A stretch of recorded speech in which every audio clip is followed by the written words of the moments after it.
Bonjour à tous et bienvenue dans cette nouvelle vidéo où nous allons découvrir une nouvelle astuce. Cette fois, nous allons mettre en place un système de suppression d'enregistrement d'une base de données à travers une instance Ajax exécutée au sein d'une interface permettant le drag and drop. Notez que tous les codes JavaScript que nous allons utiliser dans cette application, nous les avons déjà édités lors de vidéos antérieures. Donc, nous allons juste les copier en leur appliquant les modifications nécessaires pour les adapter à notre besoin. Dans un premier temps, j'ai intégré directement le code qui permet l'interfaçage avec la base de données dans la page PHP. Le code est le suivant. Bien entendu, nous avons déjà traité ce code avant, d'où le résultat suivant sur le navigateur. J'ai aussi pris le soin d'intégrer le code JavaScript qui permet de créer l'instance Ajax qui va interroger le serveur. Le code est le suivant. Là encore, il s'agit d'un code que nous avons déjà traité. La première opération par laquelle on va commencer, c'est lister les enregistrements à l'aide du Ajax et non pas directement à travers le PHP. C'est-à-dire une fois que j'aurai actualisé cette page, tous les enregistrements qui sont affichés ici, ils seront retournés par le script Ajax. Dans le code JavaScript, j'ai bien précisé la page qui s'appelle contenu.php comme étant la page qui contient la réponse. Donc, tout le code PHP que nous avons intégré ici, on va déplacer vers la page contenu.php. Comme ceci. Et bien sûr, je peux le retirer de cet emplacement. Désormais, la page qui est censée nous retourner la réponse du serveur, c'est elle qui contient le code qui permet l'interfaçage avec la base de données, et aussi c'est elle qui va lister les enregistrements au sein de la page index.php. Dans cette page maintenant, il suffit d'appeler la fonction ajaxine au chargement de la page comme ceci. Exécutant. Donc les informations sont affichées instantanément. Nous allons quand même marquer une petite latence de manière manuelle comme ceci. Dans le script PHP, on va appeler la fonction sleep qui va retarder l'exécution du script pendant une seconde dans ce cas. Réexécutant. Voilà. Dans un premier temps, j'ai la GIF animée qui est affichée, qui va durer une seconde. Et ensuite, on a la réponse du serveur qui est parvenue juste après. Donc la première partie consacrée à l'affichage des résultats avec Ajax est faite. La prochaine étape maintenant, c'est mettre en place le système de drag and drop de telle sorte à glisser les messages dans la corbeille afin de les supprimer.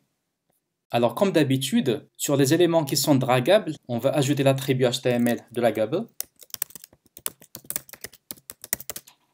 avec la valeur boolean true. Dans ce cas, ces éléments sont désormais dragables. Quand je les glisse, on constate bien qu'on peut les déplacer. Après, nous allons déclarer les événements qui permettent d'effectuer le drag and drop, comme on l'a vu précédemment. Dans le container qui contient les messages initialement, on va mettre onDragStart et on appelle la fonction start, à laquelle on passe l'objet event. Et sur la zone de largage, je vais déclarer les trois événements restants, à savoir onDragOver égale returnOver, à laquelle on va aussi passer l'objet event, onDrop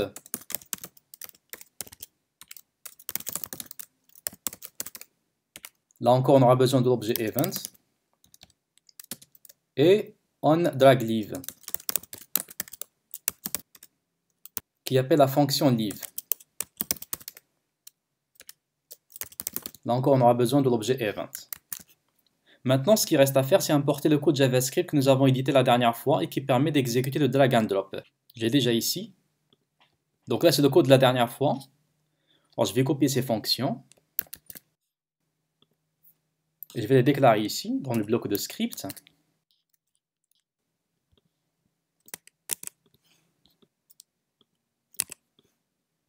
Donc voilà, on ne va pas toucher la fonction start parce que son effet est presque standard. Le plus important pour nous, c'est qu'on va enregistrer l'ID de l'élément à déplacer, autrement dit, l'identifiant correspondant dans la base de données et qui permet d'identifier l'élément afin de le cibler au moment de la suppression. Pour la fonction over aussi, bon, il ne va pas trop changer, sauf que dans mon code CSS, dans ce cas, ça a changé de nom. Alors c'est CBLO, comme ça. Pour la fonction leave, la classe qui va changer dans ce cas, c'est CBLF. Bien sûr, c'est la classe qui va agir sur la forme de la corbeille, qui va ajouter un petit effet pour dire que la corbeille est prête pour accueillir l'élément à supprimer. Voilà ici. Et la fonction qui requiert la modification, c'est la fonction drop. Bon, parce que dans ce cas, quand j'aurai relâché l'élément sur la corbeille, celui-ci doit être supprimé et non pas déplacé comme on a vu la dernière fois. Donc, on va récupérer l'objet qui est l'identifiant de l'élément à supprimer. Par contre, on ne va pas ajouter cet élément en tant qu'enfant parce qu'on ne va pas le déplacer, alors on élimine cette ligne. Par contre, on va la remplacer par notre script Ajax, c'est-à-dire l'appel de la fonction qui exécute Ajax qui s'appelle Ajaxine dans ce cas. C'est-à-dire que cette fonction qui s'appelle Ajaxine va assurer la suppression de l'élément et elle va aussi afficher les éléments après la suppression. Et pour la classe, c'est toujours CBLF. Voilà. Pour la fonction Ajaxine, dans ce cas, il aura besoin d'un paramètre. Parce que quand je voudrais supprimer l'élément au sein de la base de données, il faut bien le cibler à l'aide de la clé primaire qui est dans ce cas le ID, qui n'est rien d'autre que l'objet ob que j'ai déjà récupéré. Mais je vais passer un deuxième argument pour ordonner au script de supprimer l'élément. Bon, je vais passer en guise de chaîne de caractères avec la valeur sup. Dans ce cas, il suffit de vérifier si cette chaîne vaut sup.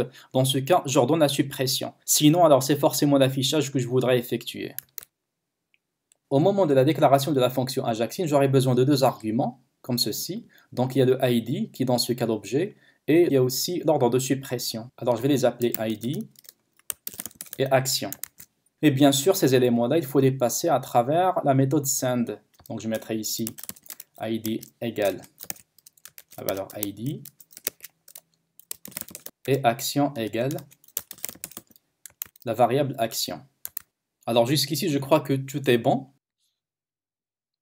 Maintenant, je vais aller sur le script PHP afin de récupérer ces deux variables, ça veut dire ID et action. Je vais faire ici.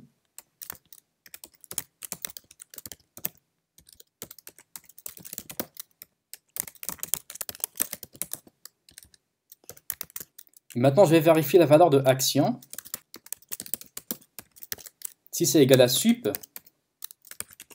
c'est-à-dire la valeur que j'ai passée ici au moment de la suppression, voilà.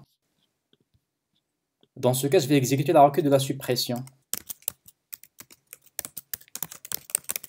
Donc, je mettrai des late from la table glossaire where id égale marqueur interrogatif limite 1 pour mettre fin à la requête et ne pas se propager sur le reste des enregistrements. Maintenant, j'exécute en passant les paramètres qui est la variable ID dans ce cas.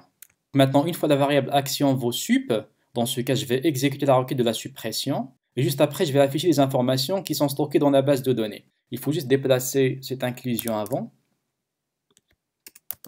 Ici, par exemple. Alors, exécutant. Maintenant, je vais déplacer, par exemple, browser. Et voilà, c'est supprimé. Maintenant, il ne reste que 32 éléments. Voilà, même chose pour la première entrée, par exemple. Voilà. Vous avez remarqué la forme de la corbeille qui change. Bon, par exemple, quand je survole la corbeille avec un élément que j'ai déjà glissé, on a le couvercle qui s'ouvre pour donner l'impression que c'est prêt à accueillir l'élément à supprimer. Bien sûr, quand j'abandonne, il ne se passe rien, l'élément est conservé. Mais quand je relâche au-dessus de la corbeille, l'élément est supprimé. Alors vous avez remarqué que cette fois, je n'ai pas écrit beaucoup de code parce que tous les codes dont on s'est servi, on les a déjà édités avant, mais de manière séparée bien sûr. Et cette vidéo, c'est un petit peu la synthèse de plusieurs choses que nous avons traitées avant.